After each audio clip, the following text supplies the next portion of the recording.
Amém, amém. Dia 27 de maio. Irmãos, estamos terminando maio. Incrível, né? Mas já estamos terminando o mês de maio. E neste culto de hoje, nós estaremos falando a respeito de uma família. A família de Eli. Família de Eli.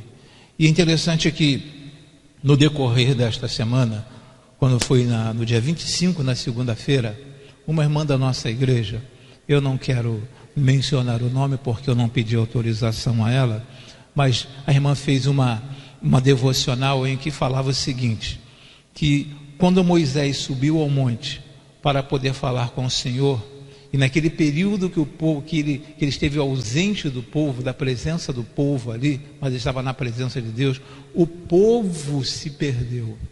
O povo se perdeu e construiu ali um bezerro de ouro. E dentro da devocional da irmã me chamou muita atenção esse período que nós estamos afastados do templo, como que nós estamos vivendo, qual tem sido a nossa atitude. Então a devocional daquela irmã no dia 25, na segunda-feira, me chamou muita atenção. E eu quero ler com os irmãos nesta noite o livro de Samuel, primeiro livro de Samuel, capítulo de número 2, apenas um versículo que nos diz assim: eram os filhos de Eli, filhos de Belial, não conheciam ao Senhor. Não conheciam ao Senhor. E eu quero trabalhar sobre quero considerar 4 aspectos dentro da família de Eli. Apenas 4 aspectos dentro dessa família de Eli. A primeira situação que eu começo a observar dentro dessa história de Eli, interessante que às vezes nós somos bons para trabalharmos com os filhos dos outros, mas às vezes esquecemos dos nossos filhos. Às vezes nós somos pastores e pastoreamos as ovelhas do Senhor, mas esquecemos de pastorear os nossos próprios filhos, que também são ovelhas do Senhor. E o que estava acontecendo aqui na família de Eli, eu quero destacar fazer essas 4 considerações. Em primeiro lugar, Eli, um pai negligente. Um pai negligente por quê? 1 Samuel capítulo 2, versículo de número 12, nos fala desta forma: eram, porém, os filhos de Eli, filhos de Belial, e não conheciam ao Senhor. Não conheciam ao Senhor. Irmãos, como não conhecer ao Senhor?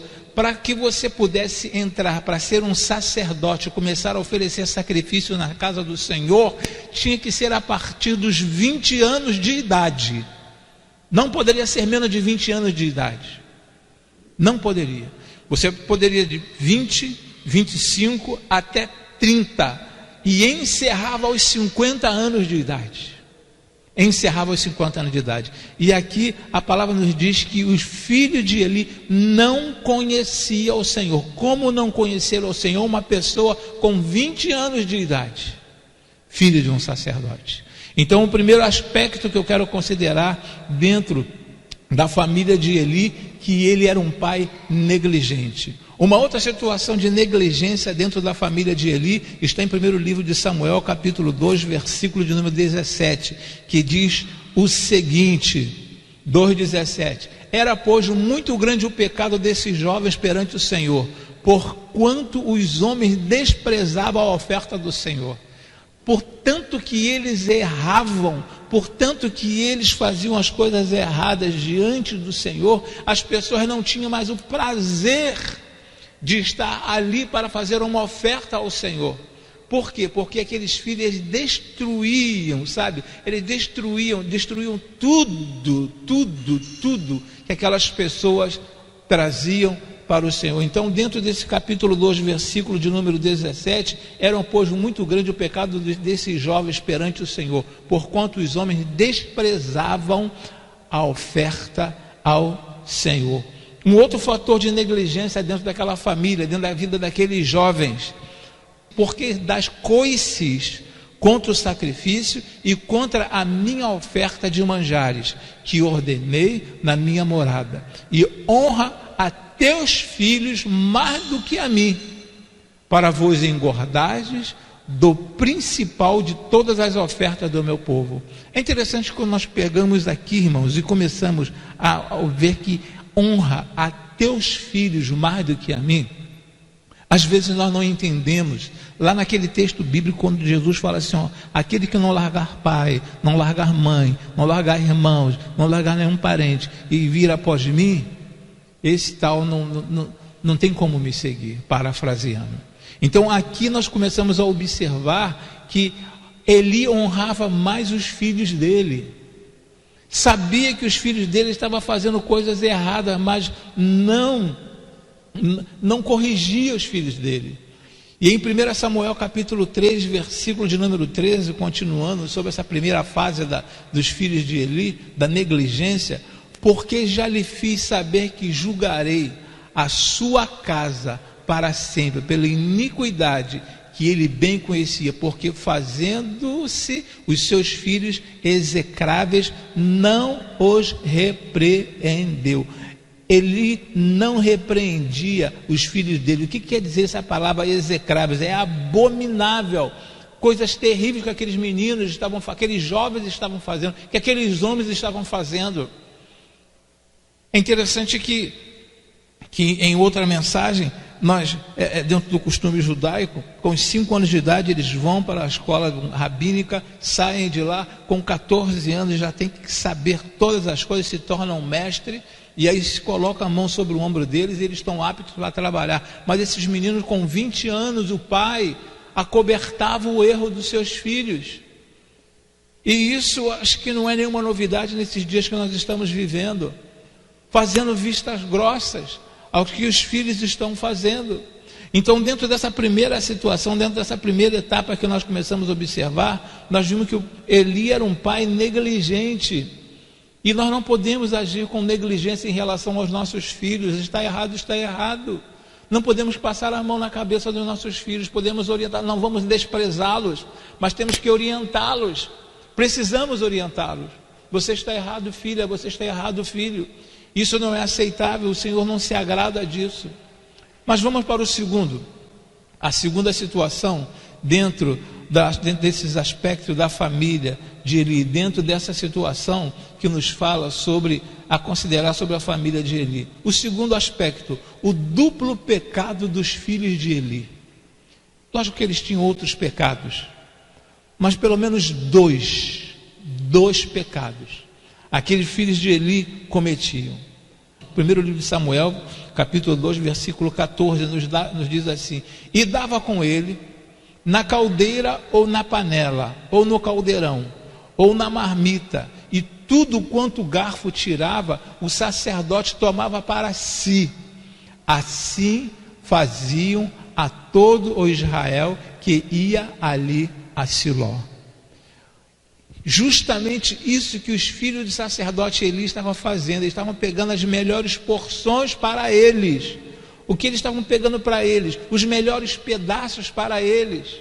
Ele não estava se importando para Deus, não estava se importando para aquilo que Deus estava esperando daquelas pessoas que estavam com um sacrifício, oferecendo um sacrifício ao Senhor. Os filhos de Eli não estavam considerando isso. A segunda situação que nós observamos dentro desse duplo pecado dos filhos de Eli, que está lá no versículo de número 22, é um versículo que eu procurei até na Bíblia, na King James, mas na NVI, procurei em várias versões, mas eu não achei uma outra palavra. A palavra que eu encontrei sempre foram as mesmas, no versículo de número 22, 1 Samuel capítulo 2, versículo de número 14. E dava com ele na caldeira, ou na panela, ou no caldeirão, ou na marmita, e tudo quanto o garfo tirava, o sacerdote tomava para si, e fazia assim a todo Israel que ia ali a Siló. O versículo que eu quero fazer menção, e pegar só a parte de baixo deste versículo 22, e de como, observem, e de como se deitavam com as mulheres que em bandos se juntavam à porta da tenda da congregação.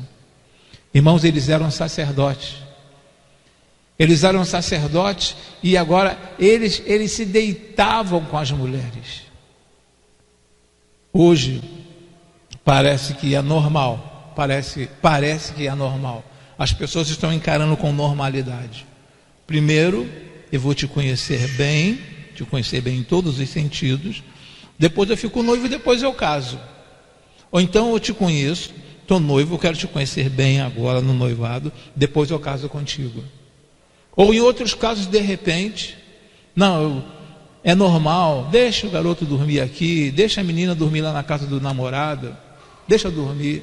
Não, mas o que tem? Não tem nada demais ter uma relação sexual antes do casamento. Como que não tem nada demais, irmãos? Como que não tem nada demais? Este foi o grande erro de Eli. Sabemos que nós temos que responder por aquilo que nós falamos, por aquilo que nós fazemos, que somos adultos, mas temos a responsabilidade de orientar os nossos filhos a não fazerem isso, e de como se deitavam com as mulheres, que em bando se juntavam à porta da tenda da congregação. Eu sou filho do sacerdote, eu posso fazer o que eu quiser. Eu sou filho de sacerdote, eu sou respeitado, todo mundo me admira. Olha só, quando bate o orgulho, né? Quando bate aquela posição de eu posso, todo mundo me admira, então isso não tem nada a ver. Essa expressão eu aprendi há muito tempos atrás, que não tem nada a ver, está levando muitas pessoas para o inferno. A terceira tragédia, queridos, que nós encontramos aqui na família de Eli, a tragédia é uma tragédia anunciada. Uma tragédia anunciada. Quando as coisas não caminham bem, quando as coisas não vão bem, quando não planejamos bem as coisas, pode contar que existe ou acontecerá uma tragédia. E a tragédia foi anunciada. Quando nós olhamos já para o capítulo de número 2, versículo de número 30, portanto, diz o Senhor Deus de Israel, na verdade, tinha dito eu que a tua casa, falando para Eli, a tua casa e a casa de teu pai andariam diante de mim perpetuamente. Porém, diz o Senhor, longe de mim tal coisa, porque os que me honram, honrarei, porém os que me desprezam serão envilecidos. Aqueles que me desprezam eu deixarei de lado. Veio uma profecia para a casa, uma tragédia anunciada para a casa de Eli. Deus enviou um homem até aquela casa, Deus enviou um homem até aquela família, e falando o que estaria acontecendo. Portanto, diz o Senhor Deus de Israel, na verdade tinha dito que a tua casa e a casa de teu pai andariam diante de mim perpetuamente. Eles tinham de tudo para dar continuidade, mas só no sacerdócio, mas só que pela negligência de um pai este que fez coisas grandiosas na Bíblia, mas às vezes podemos fazer coisas grandiosas dentro da igreja, podemos fazer coisas grandiosas dentro do reino de Deus, mas não sermos excelentes administradores da nossa família. E veio a consequência para aquela família, veio a tragédia que foi anunciada.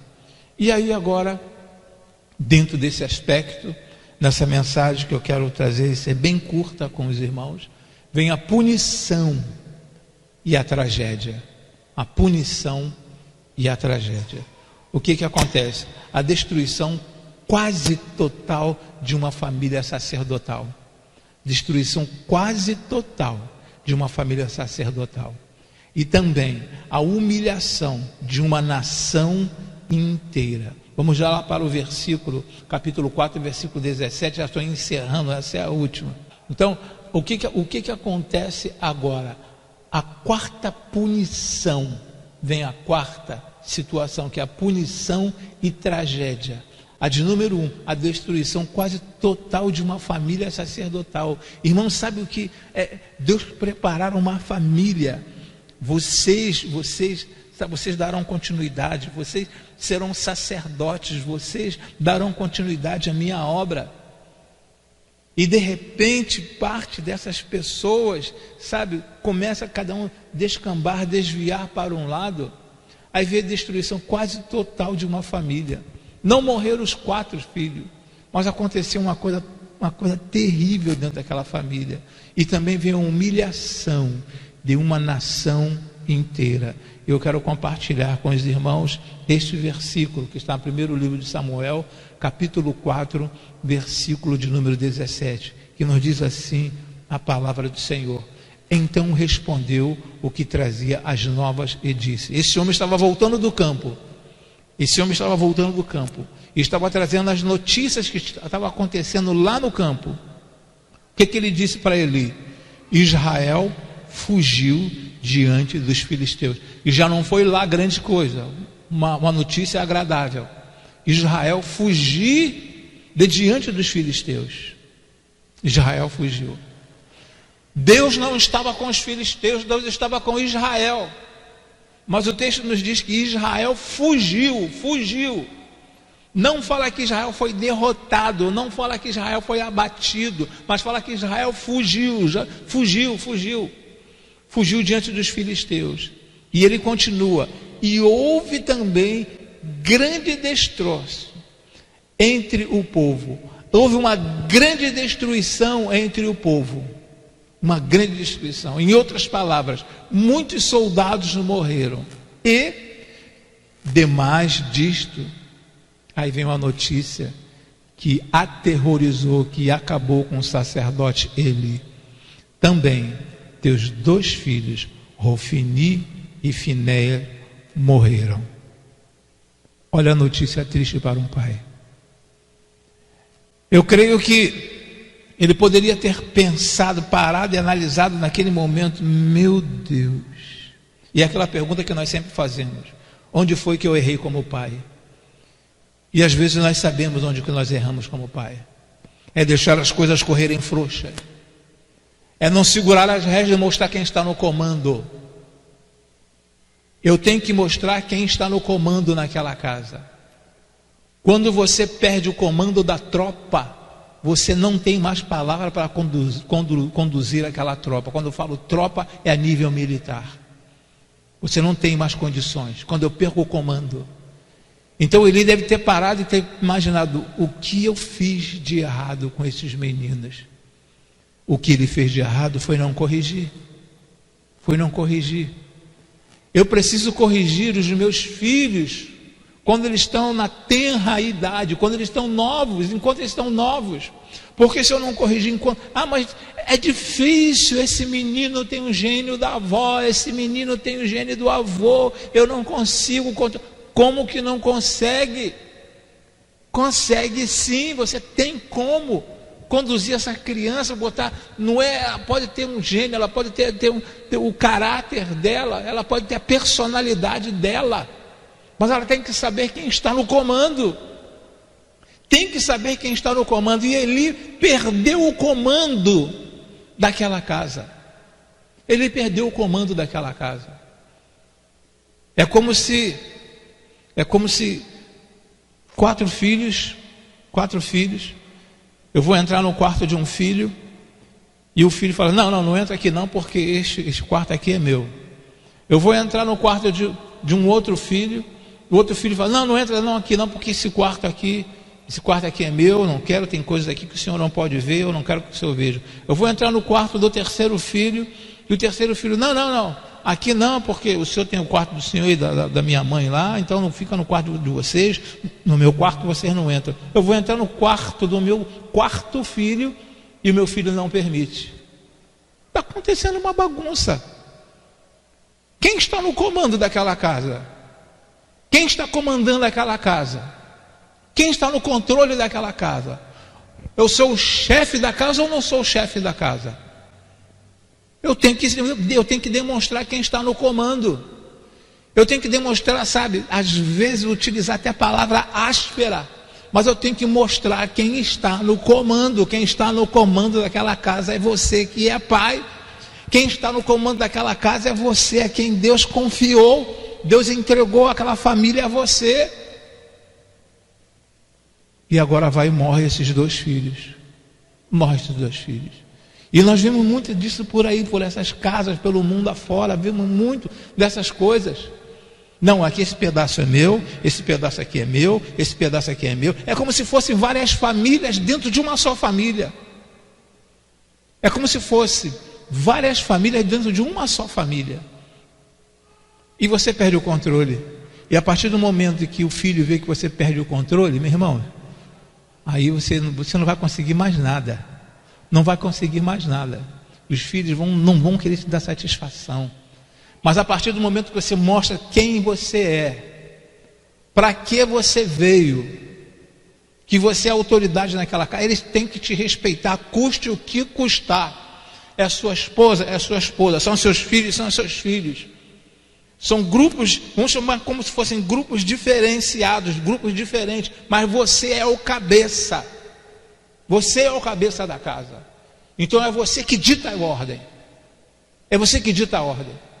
Ah, mas você é muito grosso com a minha família. Mas às vezes há necessidade de ser grosso. Não precisamos que os filhos tenham medo, mas eles têm que respeitar. Tem que respeitar. Porque Deus colocou você como chefe daquela casa, cabeça daquela casa. E demais disto também, teus 2 filhos, Rofini e Finéia, morreram. E ainda vem a humilhação. A humilhação. A arca de Deus é tomada. Os filisteus levaram a arca do Senhor. Houve uma humilhação para a nação inteira, porque a arca do Senhor tinha uma grande representatividade naquele momento, naqueles dias, porque era a presença de Deus, no meio do povo. E os filisteus levaram.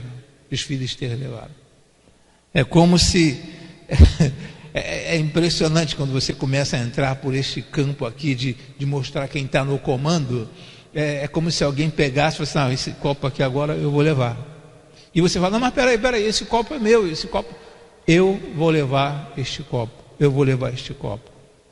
Estou dizendo que eu vou levar este copo. Agora, quando você chega e fala assim, ó, não importa a tua posição, você é mãe, você é filho, mas este copo ele tem que ficar aqui. Se ele tem que ficar aqui, ninguém pode tirar daqui. Levaram a arca do Senhor. Perderam a humilhação de uma nação inteira.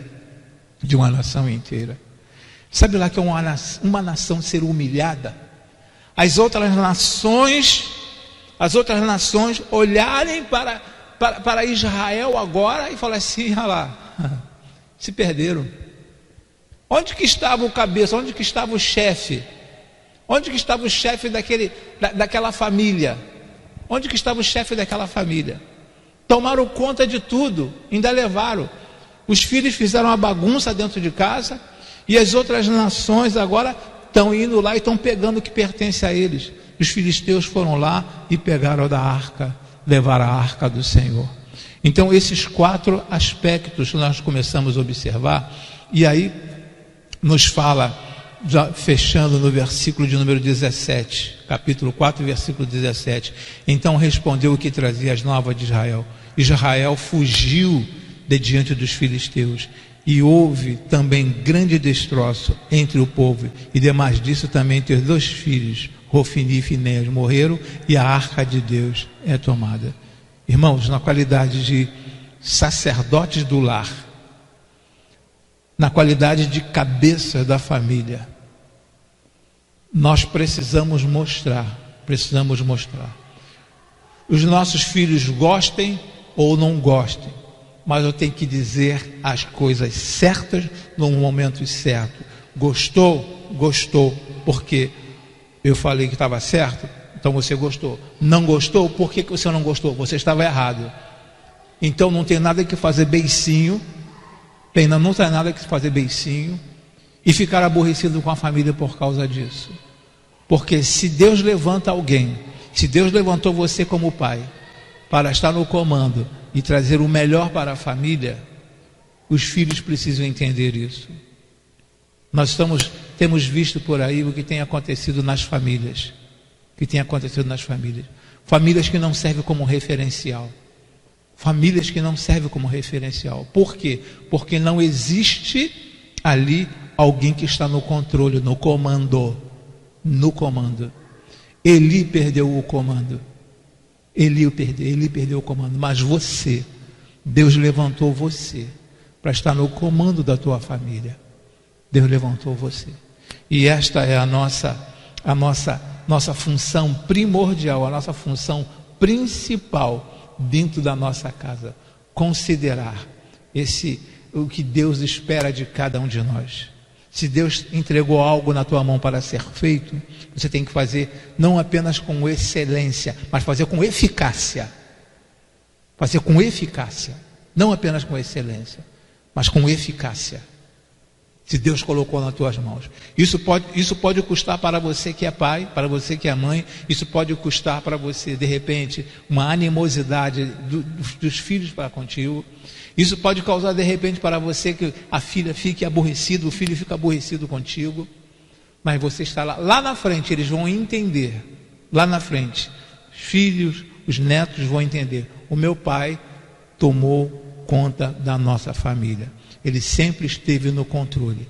Era um homem grosso, era um homem rude, era um homem que era iletrado, não tinha muito estudo, mas ele soube conduzir a família. E isso que eu espero.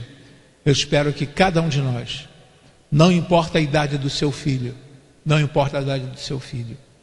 Eu tenho uma lembrança aqui, deixa eu falar rapidamente que já estou encerrando. Meu tio tinha 40 anos de idade. Já falecido, 40 anos de idade. Um dia ele falou algo que a minha avó não gostou. Antigamente existiam aquelas manilhas feitas de barro. Ele falou e virou as costas. Nisso que ele falou e virou as costas, a minha avó meteu a mão na manilha e tacou na cabeça do meu tio. Quebrou a manilha na cabeça do meu tio. Estou fazendo isso para saber que eu sou tua mãe. Para saber que eu sou tua mãe. E você tem que me respeitar. Às vezes, precisamos tomar medidas enérgicas. Pessoas podem não gostar, mas precisamos tomar medidas enérgicas. Que o Senhor Deus a cada dia nos oriente. Então fica aqui para os irmãos, nesta quarta-feira, dia 27, 4 aspectos a considerar na família de Eli. Amém? Que Deus abençoe a cada um de vocês. Vou orar encerrando neste momento. Pai, em o nome e por amor de Cristo Jesus, eu quero te agradecer por cada família e quero te pedir que nos dê sabedoria, ó Senhor Deus. Sabedoria para conduzirmos as nossas famílias. Sabedoria para mostrarmos aos nossos filhos o caminho que eles devem andar, que eles devem trilhar, ó Senhor Deus. Muito obrigado, ó Pai, por cada uma dessas crianças que colocaste em nossas mãos, que são responsabilidade nossas, ó Senhor Deus. São responsabilidade nossa. Nós somos administradores dessas crianças. Temos que administrar a vida da nossa família. Te louvo, ó Senhor Deus, por cada pai, por cada mãe, em o nome e por amor de Cristo Jesus. Amém e amém. Que Deus abençoe a cada um de vocês, que tenha uma quarta-feira, final de quarta-feira excelente, uma quinta-feira, e não se esqueçam, procure, se inscrever no nosso canal. Procure se inscrever no nosso canal. A cada dia nós estamos crescendo. Por que se inscrever no canal, pastor? Irmãos, vocês não têm noção onde esse evangelho está chegando. Eu já falei para os irmãos em outra situação, chegou na Bahia, no Rio Grande do Norte, já chegou em Natal, chegou em Ilhéus, na Bahia, em Natal, e chegou em São Paulo também, através desse trabalho nosso. Então se inscreva e peça outras pessoas para se inscrever também, para que a mensagem do Senhor, vá crescendo, vá avançando cada vez mais. E eu quero, já fechando aqui, parabenizar a cada um de vocês, parabenizar cada um membro desta igreja, por tudo quanto vocês têm feito, mesmo em casa, mesmo sem poder vir à igreja. Vocês têm trabalhado muito. Eu não posso falar que eu tenho orgulho de vocês, porque orgulho é uma coisa assim muito, muito pesada, falar que tenho orgulho. Mas, eu fico muito alegre, meu coração se alegra quando eu vejo o quanto vocês têm trabalhado. Deus abençoe a cada um de vocês. a cada devocional, cada irmão que fala, eu não sei fazer devocional, cada devocional mais linda que a outra, porque sai do fundo do coração. Deus continue abençoando a vocês. Os encontros que temos aí, temos tido também, né, das meninas, das nossas princesas, dos homens que nós teremos os nossos encontros também. Que o Senhor Deus continue abençoando a cada um de vocês, agradecendo sempre a esse propósito, né, de serviço que envolve aí o líder, que é o irmão Silvio também, o pastor Robson, nessa grande responsabilidade. Agradecer a cada um de vocês. Que Deus abençoe a cada um de vocês. E não esqueçam, nós temos 2 irmãos nossos que estão internados. O irmão Miraci está em Volta Redonda, tá bom? Está prestes a ter alta. E a irmã Sandra Farias. Oremos por ela também, tá? Sabemos que ela está sendo bem atendida, está tendo uma recuperação muito boa, mas oremos por ela também. Que o Senhor Deus continue nos abençoando. Fiquem na paz.